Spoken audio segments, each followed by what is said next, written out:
Ari ke sini kepala ke sini malah ke sana. Wah, ke sini gue jadi ke sana. Ya iyalah, Mas. Lu menghindar aja lu. Kalau aku ke sini pas masuk ke sini, aku takut robek. Takut robek. Emang mulut saya kayak mesin jahit apa? Kan kalau nari itu kan gini, nah gini. Sini ke sini malah menyari. Temu lagi nih, bukan Pak. Penontonnya luar biasa. Ini kalau dari seragamnya kayaknya dari Unjani ya. Iya benar ya. Dari Unjani. Apal. Ini penonton tetap bukan empat mata nih. Apal, Mas. Salam hormat buat Pak Joko. Pak Joko. Dulu saya pernah memberikan satu motivasi dengan gaya humor di kampusnya dia. Aku masih ingat Cimahi masuk situ dah. Bukannya Pusdik Armet itu kan? Apa? Unjani, Mas.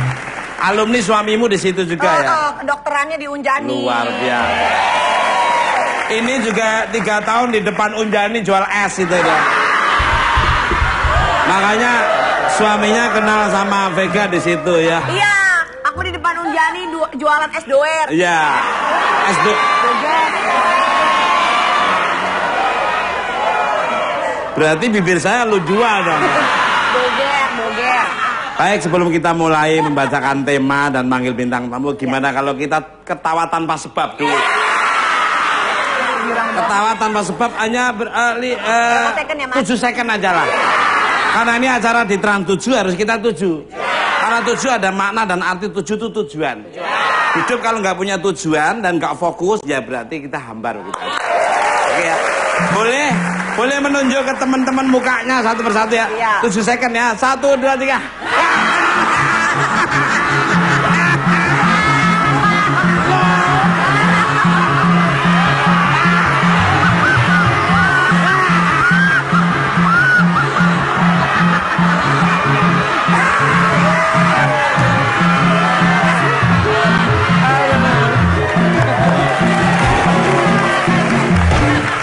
Kita nyari-nyari ternyata ada 3 ekor di sana. Luar biasa. Pemain keroncong. Iya. Ini berarti tim bukan empat mata, banyak kemajuan. Alhamdulillah share-nya juga sekarang mulai naik terus. Dan kreativitasnya para ini tim kreatifnya, apalagi si Bambang Gendolet ini sudah kalau ini Bambang Gendolet, kalau ini Bambang Pendul Tembung. Baik, tema kita pada malam hari ini temanya adalah pesugihan seksual dan kekayaan. Ini temanya membuat bulu kuduk merinding dan celana bisa melorot dengan sendirinya. Apa tadi? Seksual, pesugihan seksual dan kekayaan. What's wrong? Nah, apa ini menurut Vega nih? Pesugihan seksual dan kekayaan itu apa ini? Aku nggak tahu, Mas. Nggak ngerti ya? Aku nggak tahu apa-apa, Mas. Itu mungkin ada di daerah satu daerah yang konon ceritanya daerah itu tuh ada tempat yang begituan. Untuk mencari satu pesugihan. Nah, bener tidaknya nanti kita akan mendatangkan bintang tamu sangat luar biasa. Penasaran? Pemirsa, bintang tamu saya yang pertama ada seorang wanita cantik yang sering melakukan ritual di gunung sejak umur 13 tahun. The Archmedi and the Mountain of the Diem. Oh, apa? Diem apaan? Artinya selama umur 13 tahun dia bersemedi di salah satu gunung dan berdiam diri. Tidak makan nasi tapi dikirimi ketupat.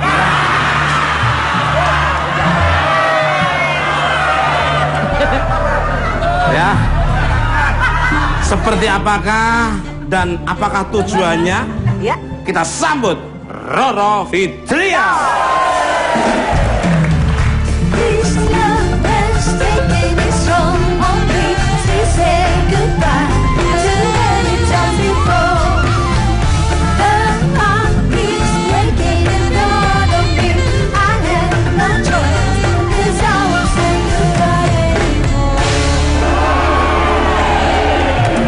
Kita maju ke sana 3 langkah.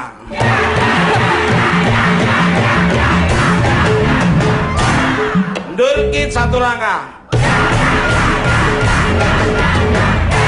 Serkit geser dikit selangkah. Nyongkit.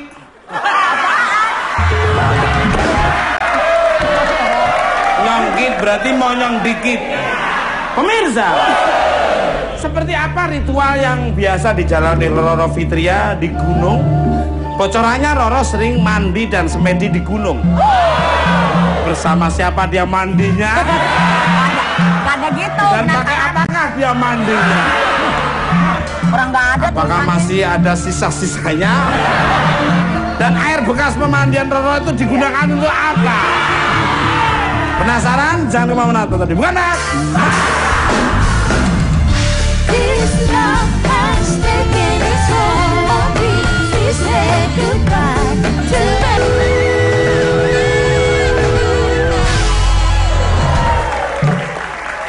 Oke, Mas ini. Bukan, Nak? Masih semangat? Mana suaranya? Wong orang serame kayak gini suaranya masih 2 orang. Terus mulutnya pada kemana? Coba sekarang saya tanya, masih semangat? Mana suaranya? Malah masa berkurang 1 orang. Nah, coba yang di tribun coba, ini kan wawasan dan intelektualnya kan, wah ini tahu sendiri mungkin tak lihat dari cara duduknya semester 4, semester, ya kan kelihatan nggak begitu pucet tak ya. Nanti kalau udah semester 6 ya baru kelihatan, wow. Ya satu semester sekarang berapa juta toh? 3 paling sekarang ya, cepet naiknya kayaknya. Mana suaranya? Dan saya ucapkan terima kasih kembali untuk Mas Bambang Gentolet, Bambang Pendul Tembem, dan Bambang Pentol Korek.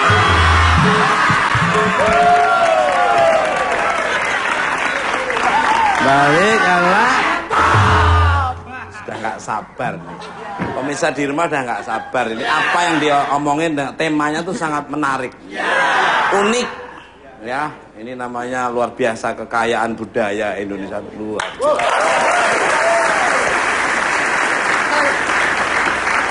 Temanya tadi apa tadi? Pesugihan seksual dan kekayaan. Pesugihan seksual dan kekayaan. Dari judulnya aja sudah.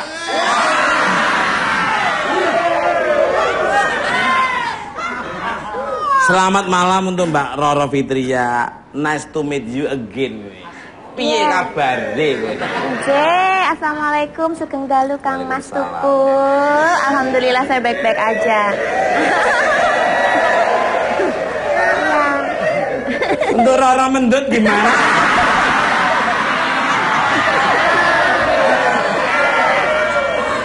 Masa lupa, Mas? Aku bukan Roro Mendut. Apa? Sebut saja Mawar. Mbak Mawar gitu.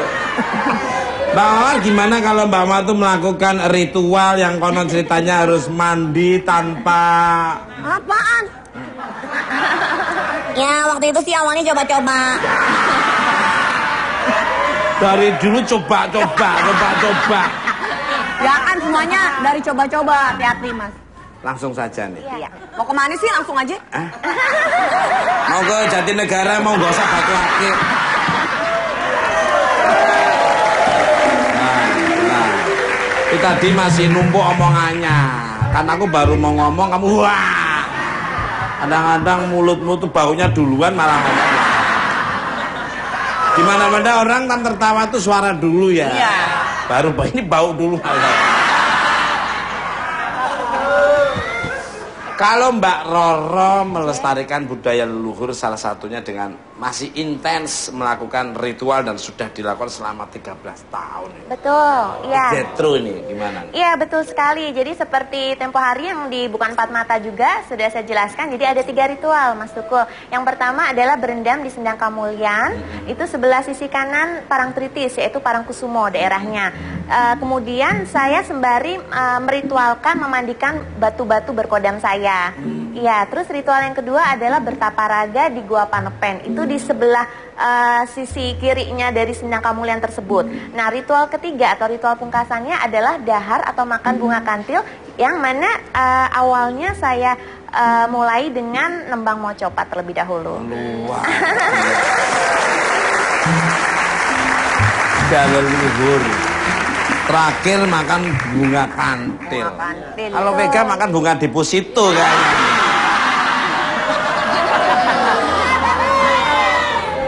Makan bunga sama pot-potnya. Emang rayap. Luar biasa. Semedinya itu berapa jam biasa dilakukan? Iya, jadi 3 ritual tersebut harus dilakukan sepertiga malam. Jadi afdolnya adalah setelah jam 12 malam. Iya. Malam-malam, Mbak? Iya, nanti berakhirnya sebelum atau menjelang subuh. Nggak ada nyamuk yang gigit-gigit kamu. Pengen jadi nyamuk ya?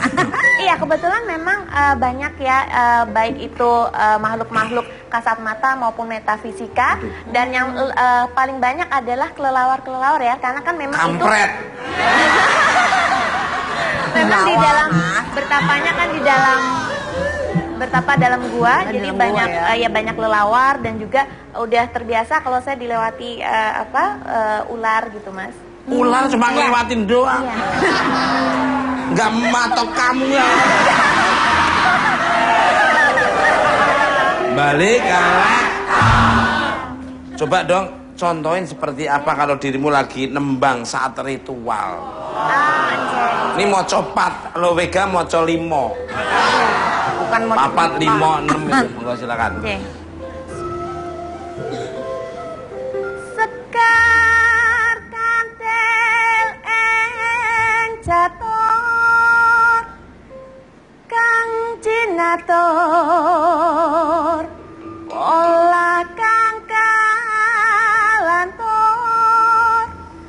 tanpa tutur katulo-tulo katali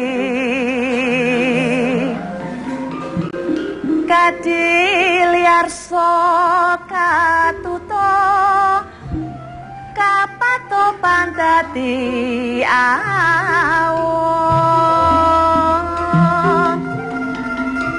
niat ingsun badhe sowan ing ngarsaning Kanjeng Ratu.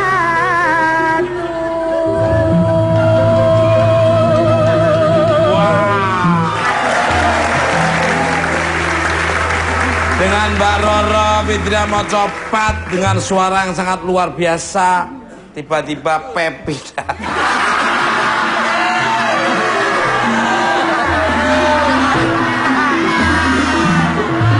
dibalik, Mas. jenggotnya Pepi kebalik.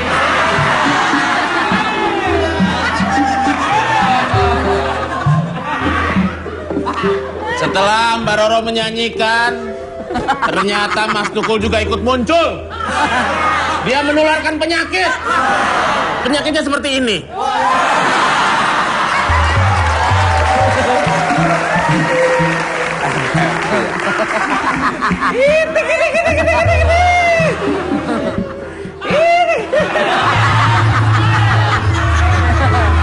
Tukul, enak aja Tukul. Mas, bagusan yang ini Mas beli di mana, Mas? Beli di mana? Kembali Alek. Untuk Bambang Pendol Tembem. Bambang Pendol Tembem sini, Bambang Kendal ini Bambang Pentol Korek. Mbak Roro. Sebagai orang yang rutin melakukan ritual, dirimu pernah dengar nggak tentang ritual pesugihan seksual dan kekayaan? Monggo nih. Iya, kebetulan sekali memang itu fenomena yang terjadi di tanah Jawa ya. Jadi saya pernah dengar dan memang ada ritual di dalamnya itu harus melakukan suatu hubungan layaknya suami istri. Iya.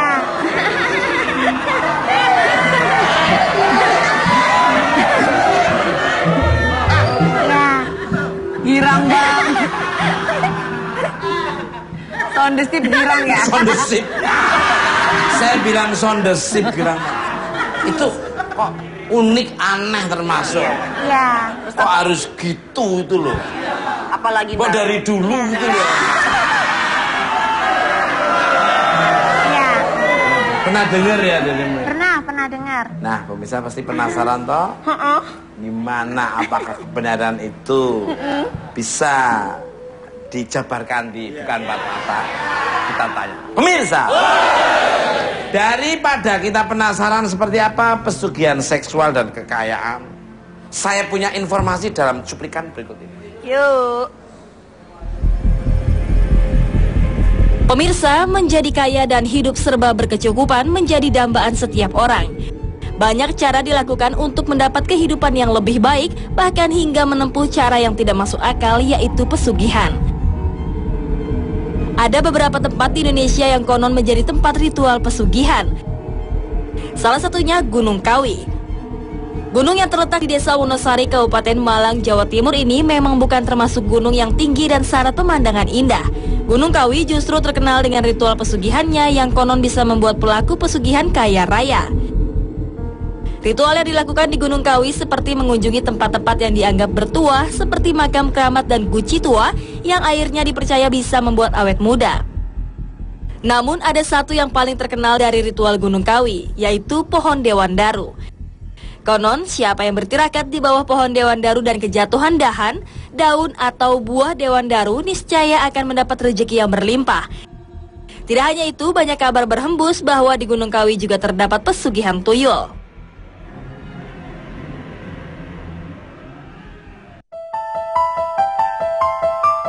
Tempat kedua yang juga terkenal dengan ritual pesugihannya adalah Gunung Kemukus yang terletak di Sragen, Jawa Tengah. Berbeda dengan Gunung Kawi, ritual pesugihan di Gunung Kemukus jauh lebih fenomenal. Selain ziarah ke makam yang dipercaya keramat, ada ritual aneh yang terkenal di Gunung Kemukus, yaitu melakukan hubungan suami istri dengan bukan pasangan sah.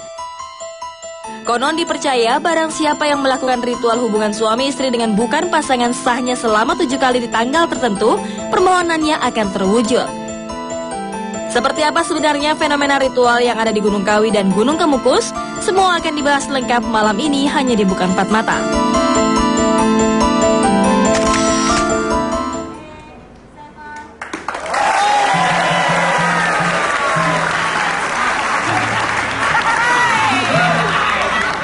Ngelihat cuplikan tadi dan narasinya itu bibir saya bisa bergetar sendiri.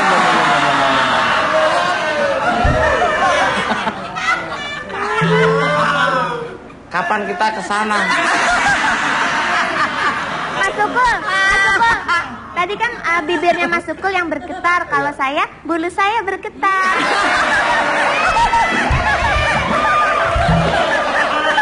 Nah, pemirsa, malam ini saya kedatangan juru kunci. Kalau teman saya ada tukang kunci.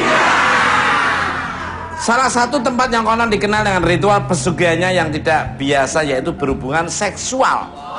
Seperti apa? Langsung aja kita sambut Gus Dwi.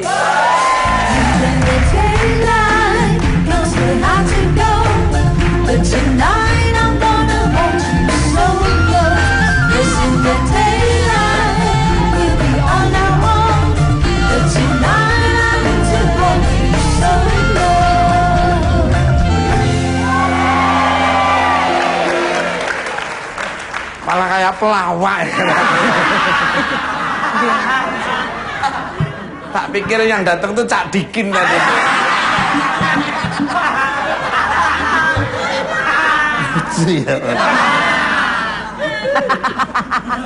Kembali karena selamat malam untuk Gus Dwi. Sebelumnya terima kasih sudah mampir ke Bukan Empat Mata. Apa kabarnya ini? Baik, sehat. Alhamdulillah sehat ya.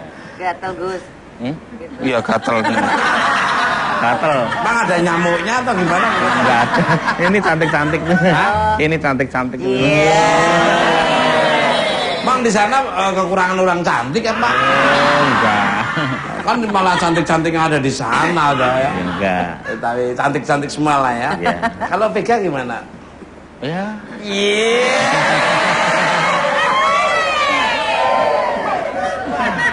Kalau Mbak Rora Fitria? Wah. Iya.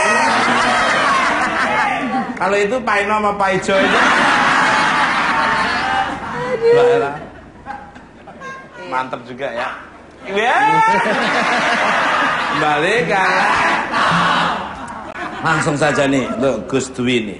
Gus Dwi ini kan juru kunci Gunung Kemukus keturunan ke-16. Kurius ya, biasanya yang datang ke Gunung Kemukus itu punya tujuan apa saja. Kenapa Gunung Kemukus terkenal dengan pesugihan seksualnya? Monggo. Wah, kalau masalah seksual itu nggak ada itu. Itu hanya inisiatif orang-orang yang tidak bertanggung jawab aja. Yang betul Gunung Kemukus tempat ziarah, tempat iktikaf, tempat ingin kalau orang berpikir itu misalkan gendong atau mikul itu nggak kuat itu loh, buntu pikirannya, terus dia datang ke sana minta barokah aja dan berdoa aja, jadi nggak ada syarat-syarat itu nggak ada. Itu hanya dimanfaatkan. Pendatang-pendatang yang tidak bertanggung jawab. Jadi tidak ada gitu-gitu ya? Oh nggak ada, sejak nenek moyang saya nggak ada. Itu hanya modernisasi aja itu orang-orang yang pokoknya orang-orang yang nggak tahu lah itu. Memanfaatkan momen yang ada di sini. Memanfaatkan keramaian. Dimanapun keramaian pasti ada sisi negatifnya gitu. Gitu.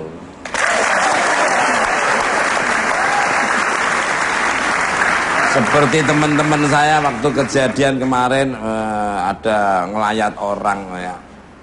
Rame kayak gitu, ternyata dia pura-pura ikut ngelayat juga. Tapi momen itu dimanfaatkan untuk ngambil HP-nya teman-teman.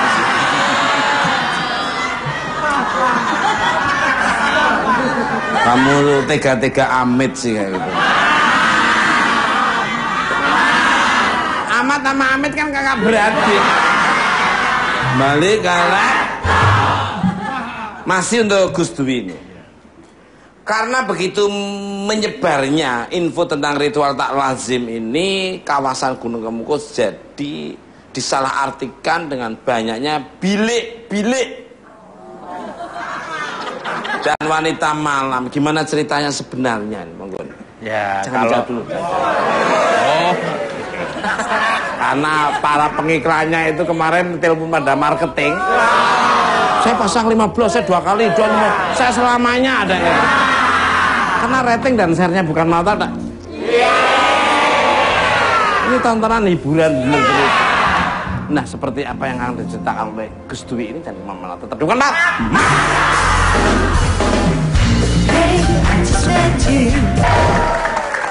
Oke, masih di Bukan Mata. Masih semangat. Mana suaranya? Dari Unjani mana suaranya? Dari sebelah kanan mana suaranya? Indonesia Cantik mana suaranya? Pondok Indah mana suaranya? Brebes mana suaranya? Pamulang mana suaranya? Itu saudaranya produser saya. Saudaranya Antok banyak. Ada yang di lampu merah. Rumahnya dekat di lampu merah. Balik kalah. Untuk Gus Dwi. Menyambung pertanyaan saya sebelumnya. Kawasan Gunung Kemukus sering disalahartikan dengan banyaknya bilik-bilik dan wanita malam. Gimana cerita sebenarnya nih, Monggo? Ya, itu tadi saya katakan di sana kan ada keramaian ya, keramaian setiap hari tertentu, malam Jumat Pon, malam Jumat Kliwon itu kan ramai sekali pengunjung sampai 4.000 sampai 12.000. Apalagi kalau bulan 1 Muharram itu ramai sekali. Jadi pendatang-pendatang itu dengan caranya gimana mencari rezeki. Jadi mengandai-andai ya, bah begini-begini gitu. Jadi mungkin bukan salah gunakan lah di sana. Tapi saya tidak bisa memungkiri di sana itu memang karena terlalu ramainya ada seperti itu bukan wewenang saya, hak asasinya dia. Kan dia mau mencari makan. Ya, kalau yang mencari makan itu kan ya mungkin yang bikin bilik-bilik, bikin air minum kan bisa laku, bisa mengais rezeki dengan caranya. Luar biasa. Jadi momen dibuka mata ini ada positifnya, yaitu bisa menjelaskan yang sebenarnya. Langsung diklarifikasi ya, Mas ya, kebenarannya. Iya, luar biasa sekali. Iya. Lagu campur sari yang paling disukai Gusti. Ini lagu-lagu campur sari. Saya nggak bisa lagu-lagu campur sari. Lagu apa, Mas? Nggak bisa. Kalau saya bisa Nggak bisa nyanyi saya. Katanya lagunya Rolling Stone apa? Kembali ke untuk Mbak Roro Fitrian. Apakah dirimu pernah mendengar tentang ritual pesugihan yang tidak biasa seperti yang tadi kita bahas, yang membuat pelakunya mendapat kehidupan yang lebih baik? Monggo. Iya, kalau misalnya semacam ritual seperti itu kembali lagi ke hakul yakinnya untuk seperti apa. Cuma kalau misalnya yang agak fenomenal juga yang pernah saya dengar itu adalah ritual kuntilanak. Ada lagi? Iya. Kok melibatkan orang tua teman saya itu? Horor, Mas. Iya.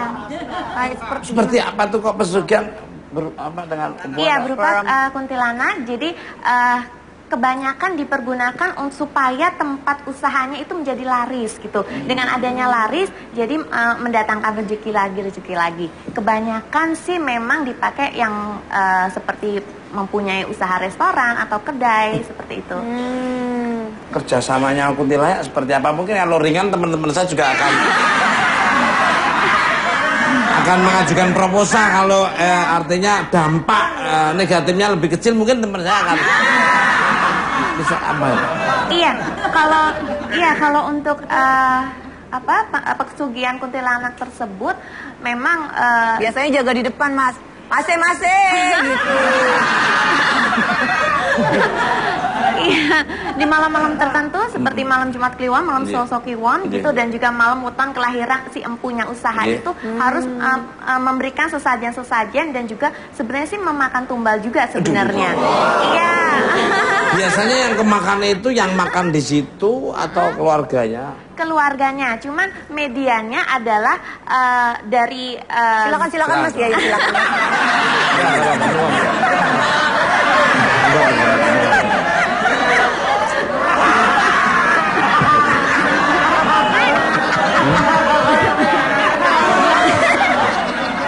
Saya bicara kok Mas jadi alus.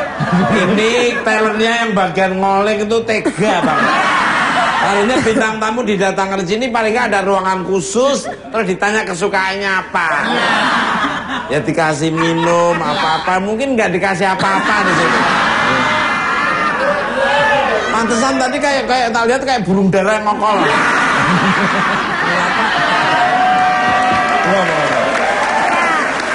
Jadi lanjut Mbak Fit, Roro Fitrian tadi baku menarik terus. Ya, jadi ritual kuntilanak tersebut jadi memberikan Seneng lihat Gus Dwi seneng. Iya. Oh, ganteng. Ganteng katanya. Ya memang benar ganteng. Ganteng. Terus. Monggo. Ya, ritual kuntilanak tersebut memberikan suatu rasa untuk makanan atau minumannya tersebut terasa menjadi lebih nikmat gitu, menjadi kelezatannya menjadi lebih banyak sehingga mendatangkan banyak konsumen, merupakan ketagihan gitu Mas. Untuk merasakan lagi. Ini saya tanya ini. Makanan itu enaknya waktu ada di restoran atau mungkin kalau dibawa makanan itu jadi nggak enak? Ketika dibawa pulang jadi hambar. Sudah pernah ya Mas ya? Saya pernah Pernah. seperti itu. Oh iya. Makan di situ enak. Enak sekali. Dibawa pulang nggak enak, lu nggak bayar waktu bawa pulang.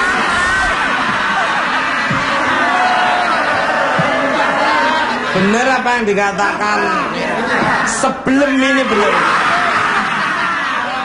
Ya semua ya biar berkah makanan ya harus bayar. Makanan nggak dibayar nanti menyumbat peredaran darah mah repot. Makan di sono kan enak karena panas. Betul. Disajikan betul. langsung Ada satu fresh. hal Nah, ini nih. untuk supaya tidak terkena itu kita jangan pernah lupa untuk doa sebelum memakan. Setuju. Iya, dan Narik iya. kembali ke untuk Gus Dwi ini. Gus. Saya penasaran, katanya ada pelaku ritual yang berhasil melakukan tahapan ritual dan menjadi kaya.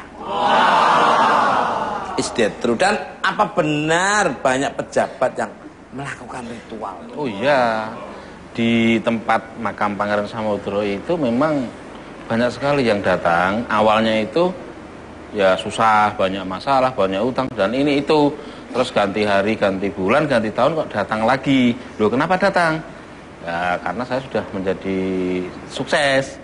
Loh, nah sukses karena Allah, karena kamu bekerja keras. Iya karena saya iktikaf di sini, saya berdoa di sini, gitu. Jadi saya juga nggak tahu kok datang lagi itu gimana gitu loh. Berarti kan sukses dengan karena dia datang berdoa dengan khusyuk, sugestinya kuat, kepercayaannya juga kuat, niatnya juga kuat, percaya sekali. Jadi mungkin Allah mengabulkan.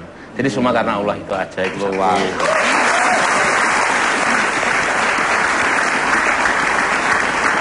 Pernah nggak yang datang itu Patih Sengkuni itu ada Durno itu pejabat-pejabat semua. Udah nggak ada. Itu zaman dulu ya. Zaman dulu, Mas. Zaman dulu. Tapi Iya, kan ada kan teman saya itu kan nama anakmu dikasih nama Sengkuni itu bener ya? nggak ada yang lain. Durno, Sengkuni. Namanya. Ini dulu kecilnya namanya Burisrawa malah. Balik kalek. Ngambilnya kok dari ini apa namanya? Apa Mas? Kurawa nama-nama. Nama dari ambil dari Pendawa. Ini dulu Arjuna namanya dulu. Karena dikasih nama Arjuna nggak kuat. Dikasih nama Peletuk. Untuk Gus Dwi. Alhamdulillah dengan nama Peletuk akhirnya jadi Peletok. Nah kalau tadi kita sudah membahas fenomena yang ramai dan melekat di Gunung Kemukus, saya penasaran gimana sejarah awal mulanya fenomena tersebut bisa terjadi. Oh gini, sebenarnya Pangeran Samudro itu kan namanya aja pangeran ya. Dia kan berarti putra raja. Raja dari kerajaan Majapahit terakhir. Namanya Brawijaya ya. Nah karena waktu itu perebutan kekuasaan, dia masih anak-anak, dia ikut kakaknya ke Demak. Sultan Fatah namanya. Dan sama ibunya, para selir-selir atau apa yang ingin apa namanya selamat, dia melarikan diri ikut ke Demak. Nah setelah karena masih anak-anak dia disekolahkan oleh kakaknya.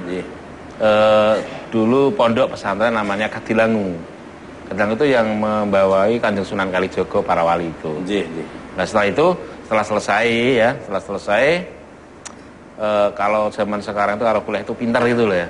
Cerdas. Komplot Ya, gitu. kumlot, ya. Jadi 2 tahun 3 tahun sudah hafal Quran, sudah banyak sekali ilmu-ilmu sudah selesai. Terus dia datang ke kerajaan ke Kesultanan Demak. Dia minta pekerjaan. Kang Mas saya harus bagaimana? Ya karena kamu itu dari pondok sebarkan agama kamu. Dan karena para kadang kita, maksudnya saudara-saudara kita pada melarikan diri pergi, satukan saja. Dimas mencari kemana, ke arah selatan atau ke barat. Terus dia sendiri dawuh melaksanakan mandat kakaknya atau sultan tadi. Sudah selesai ya, maksudnya selesai itu ada yang ketemu, ada yang tidak. Salah satunya ketemu di Gunung Lawu, ada saudaranya namanya Gagang Gugur, ada namanya Dimbalaan, ada di mana-mana ketemu. Selesai mau melaporkan, ada yang mau bekerja sama, ada yang mau tidak. Sampai di perjalanan di wilayah leluhur saya ya, namanya itu Gunung Kemukus ya. Dia jatuh sakit dan meninggal. Nah, waktu itu para abdinya atau wulu cumbu yang prajurit, dia datang ke keraton mengabarkan bahwa Kanjeng Pangeran jatuh sakit, lalu meninggal di sana. Terus Sultan bilang sama ibunya, adik saya dimakamkan aja di sebelah barat sungai. Nah begitu, setelah dimakamkan, sebelum dimakamkan ibunya itu dengar kalau anaknya itu jatuh sakit dan meninggal, dia datang ke sini. Maksudnya ke jenazah itu dengan perasaan gundah gulana, pokoknya gimana wong yang diasuh, mau disekolahkan kok bisa seperti itu. Dia melihat jenazah itu terus dia bilang, saya ikut siapa, anak mas kok meninggalkan saya. Terus ada suara, mungkin tidak kelihatan katanya nenek moyang saya ya. Ibu, saya sudah menjadi saya sudah meninggal. Ibu kalau mau ketemu saya mandi dulu di mata air. Belum sendang Antarawulan. Ya. Setelah dia mandi dan mandi keramat dan lain-lain, dia naik ke atas. Apa itu? Orang keraton itu kan pakai renunce melati itu ya. Itu dikibarkan biar dari itu terus dengan ajaibnya, dengan mujiatnya, ada pohon-pohon tukuk sendiri, Mas Tukul ya? Tumbuh sendiri. Ada Nogosari, Selo Gerang, ada Dewa Garu, ada pokoknya banyak sekali pohon-pohon langka. Nah, setelah itu badannya Ibu Ratu itu mokso, nggak ada, hilang. Dengan mengibarkan tadi. Makanya di sana tidak ada makam namanya Rantarawulan, adanya makam Pangeran Samudro karena tidak ada jasad tadi. Dan sendang yang untuk mandi Gusti Raden Antarawulan sekarang namanya Sendang Antarawulan begitu. Wah. Enak ya dengerinnya itu, subhanallah. Tenang ya. Itu Gus Dwi lagi. Itu Mbak Roro sebentar ya. Sebagai juru kunci, upaya apa yang sudah Gus Dwi lakukan untuk mengurangi atau bahkan menghilangkan image Pakai dijilat lagi. Kemukus yang terkenal dengan maaf itu hal-hal yang tadi seperti ya dari keluarga sendiri itu sudah diantisipasi ya. Pokoknya sejarah atau tidak berita itu memang sejak dulu nggak ada ya. Tapi juga saya juga tidak memungkiri memang namanya alam ya, hak asasi ada yang begitu-begitu. Nah, terus saya dengan dinas terkait saya seorang kepala desa dan kepolisian untuk meluruskan, dan saya bekerja sama untuk dinas terkait untuk mengembalikan semula.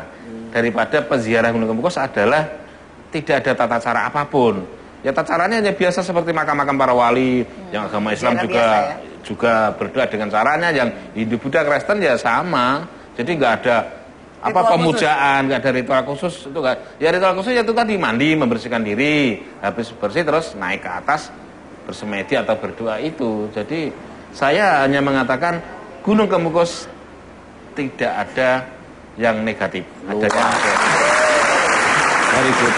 very good. Jangan-jangan pencetusnya awalnya ini, jangan-jangan ini masih leluhur ini. Kenapa mereka akhirnya pada kayak gini semua.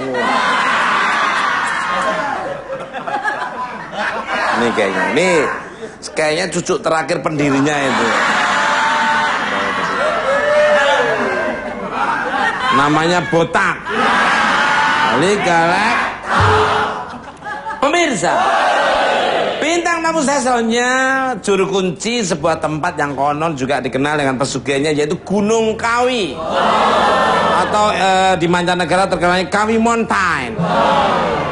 Seperti apa cerita sebenarnya? Kita sambut Bapak Nanang Hadi Projo.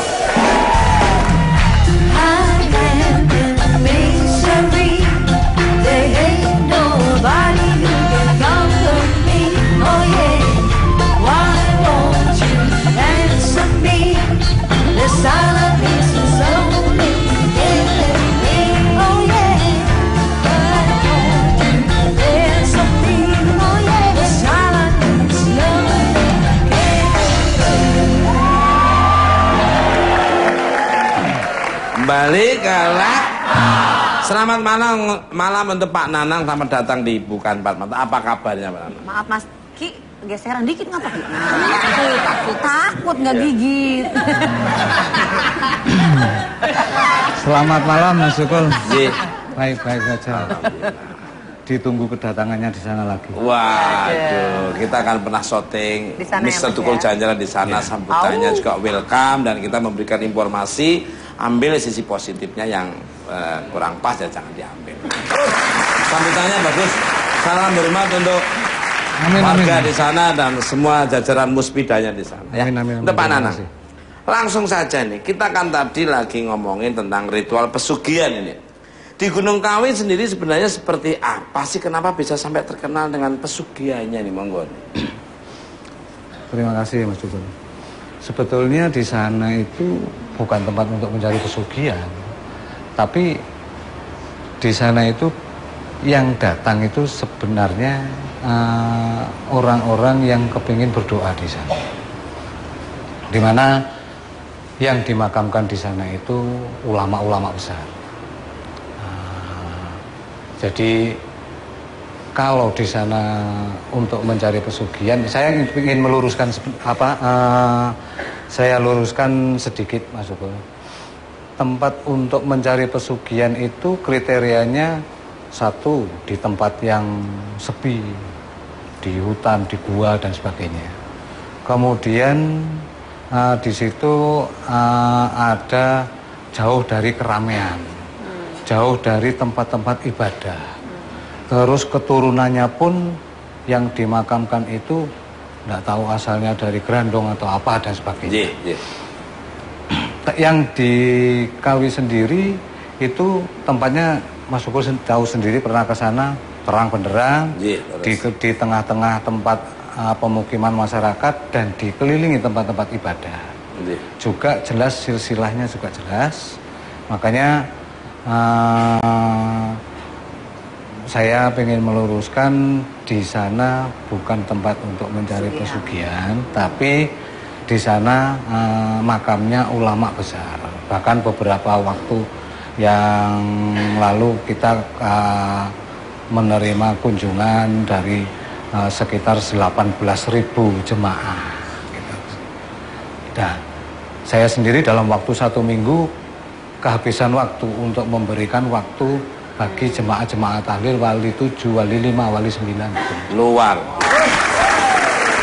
Jadi benar apa yang dikatakan beliau-beliaunya ini dari Gus Dwi maupun Pak Nanang. Saya pernah juga ke liputan di sana, ternyata membuka lapangan pekerjaan untuk semua orang, mengentaskan kemiskinan, mengurangi angka pengangguran, sangat bermanfaat lah. Positif. Saya aja di situ, waduh, rame ya, Mas, sambutannya warga juga antusias ingin lihat sosok Sondesip itu seperti apa.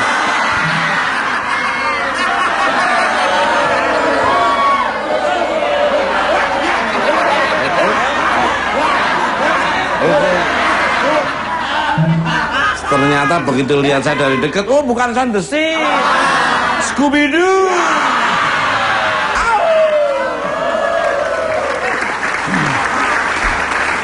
Balik, ini kayaknya beliau-beliau ini pecinta batu semua ya. Kita lihat batunya dari Gus Dwi, wah itu kolang-kaling kayaknya itu. Ya, warna kalem, tenang. Berarti Gus Dwi kan orangnya tenang. Kalau Pak Nanang, wah berkilau-kilau. Safir ya, belum. Ini punyanya ibu saya ini. Luar biasa sekali. Dulu saya juga pernah dikasih ya. Ini untuk Mas Teguh lah Mas. Oh itu batu apa tuh? Pak D saya. Pak D ya, iya. Sudah meninggal Mas Teguh. Innalillahi. Ya salam lah ya untuk keluarga. Semoga amal ibadahnya diterima. Amin. Amin ya Allah. Balik kalek. Lu bisa banget tepuk tangannya pengang tau. Ini Mas tepuk tangannya. Gitu pengang banget. Kuping. Itu berarti dia tuh respect dengan kita. Tapi pas di kuping Mas. Telingamu terlalu sensitif. Untuk Pak Nanang lagi nih. Saya pernah berkunjung ke Gunung Kawi dan terdapat pohon dewandaru. Saya bener nih kejatuhan daunnya bener. Cius. Loh. Apa-apa tuh satu, saya itu mesti selalu digambarkan oleh alam satu hal yang bagus. Yang katanya jika kejatuhan daun dewandaru bisa mendapat keberuntungan. Bahkan ada yang menjadikan daun tersebut jadi ajimat untuk penglaris berdagang. Gimana ceritanya? Monggo. Sebetulnya dewandaru itu saya ada falsafahnya. Di filosofinya bahwa dewandaru itu dulu yang menanam yang Raden Mas Imam Sujono. Nah itu beliau sebagai juru kunci yang pertama di hadapan murid-muridnya ada 40 murid itu beliau memberikan satu tips, kiat. Ya, satu Tidak. pemberian nasihat. Jangan. Kalau kamu ingin sukses dalam bekerja, lancar usahamu, terus apa yang jadi keinginanmu bisa tercapai, tunggu daun dan buah ini jatuh.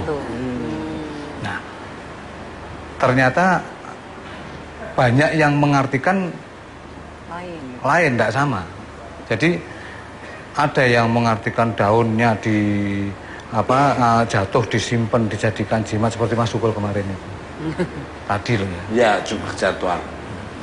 Daun atau buahnya jatuh itu sebetulnya bukan itu yang dimaksud. Sebetulnya proses alami. Jadi daun mulai dari kuning, hijau tua sampai coklat, kering jatuh.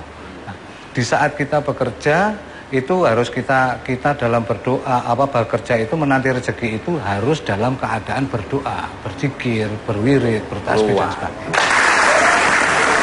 Ini proses tingkatan prestasi, dedikasi dan kondite. Jadi jangan nyari duitnya dulu. Duit tapi tidak dipercaya, mending kamu dipercaya dulu, nanti bisa datang.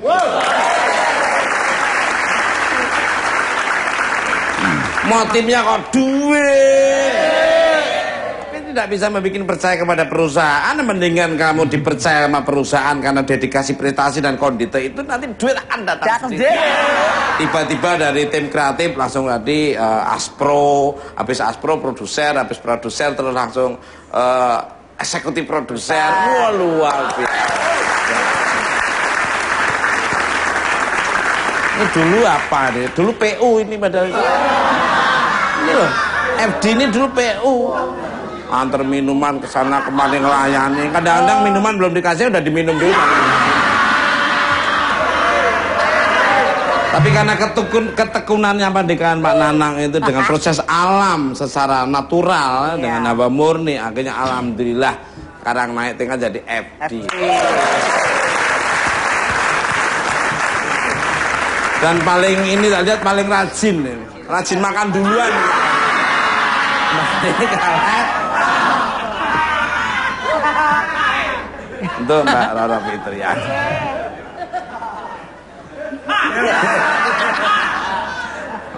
Pram itu. Mbak Roro sendiri kalau melakukan ritual itu menggunakan jasa juru kunci nggak sih? Emang nggak takut kalau sendirian di tempat gelap, apalagi kalau berendam dan bertapa di gua? Ini monggo Mbak. Iya, sebelum saya menjawab pertanyaan Mas Tukul, ada sedikit suatu pengalaman yang sangat unik yang saya alami, yaitu saya mendapatkan suatu batu berkodam setelah saya bertapa. Iya, yang selalu saya bawa kemana-mana, dan itu saya namakan itu bernama Nyai Kecubung Ungu. Iya, dan ada juga batu yang sepasang yang selalu mendampingi saya, yaitu Kiai dan Nyai Undo. Itu saya dapatkan setelah saya bertapa ritual. Wah. Iya. Dibawa sampai sekarang. Dibawa ada dengan asisten saya ya. Nanti setelah saya Mbak Roro. Iya. Boleh dikasih lihat nggak? Ya, itu masih dibawa. Nanti on the way ya. Kalau kemarin batu bata kamu itu kemana?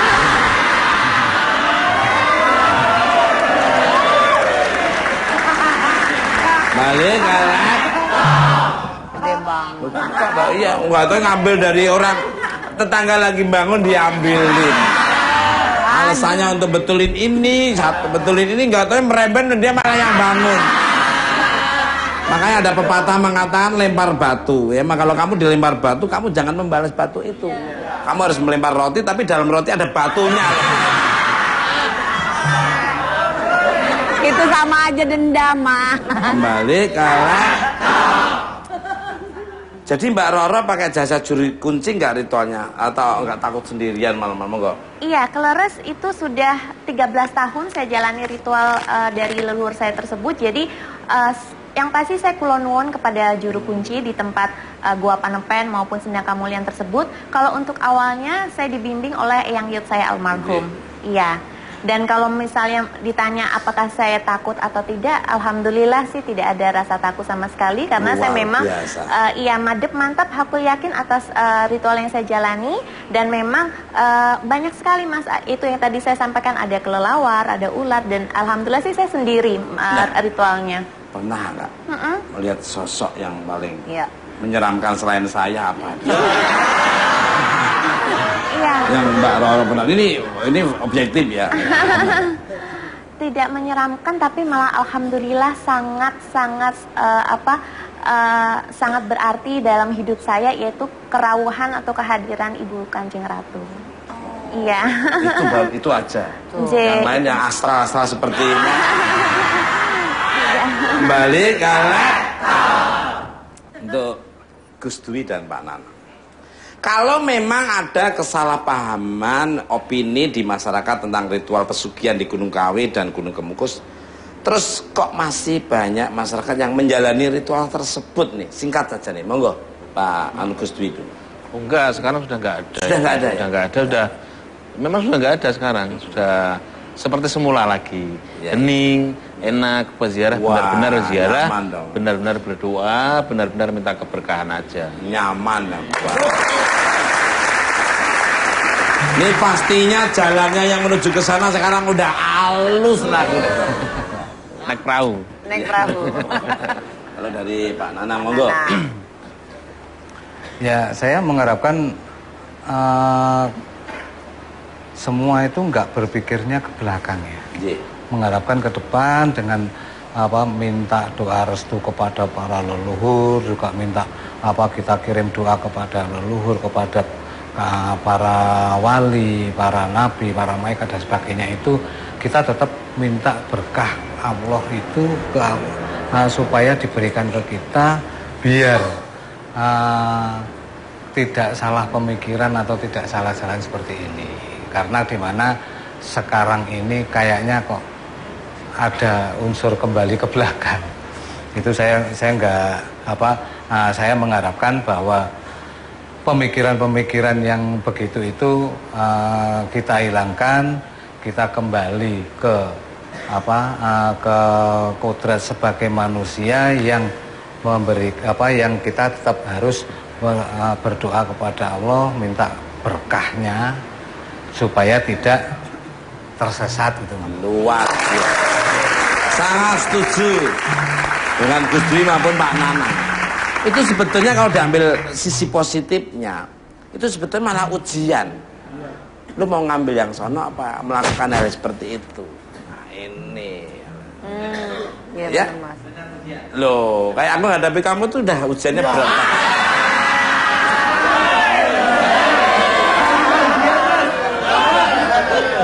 Pemirsa, nyesel dia ngomong. Makin serius saja obrolan kita malam ini. Untuk itu kita rehat sejenak dengan menyaksikan penampilan dari Roro Fitria.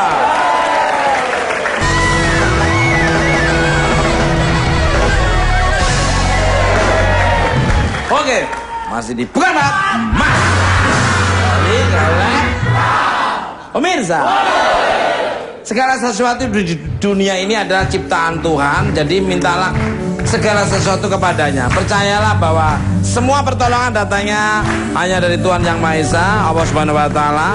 Dan terima kasih untuk bintang tamu saya pada malam ini, Roro Fitria, Gus Dwi dan Bapak Nana. Dan terima kasih untuk pemirsa di rumah maupun studio. Saya hanya Cas Hiding, Cas Bola, tidak ada motivasi untuk melecehkan. Dan kalau ada kata-kata yang kurang berkenan, kami mohon maaf. Ambil tontonan yang berkenan, kurang pernah diambil. Kalau tontonan bukan mata, senang, jangan lupa cuma untuk berkenan.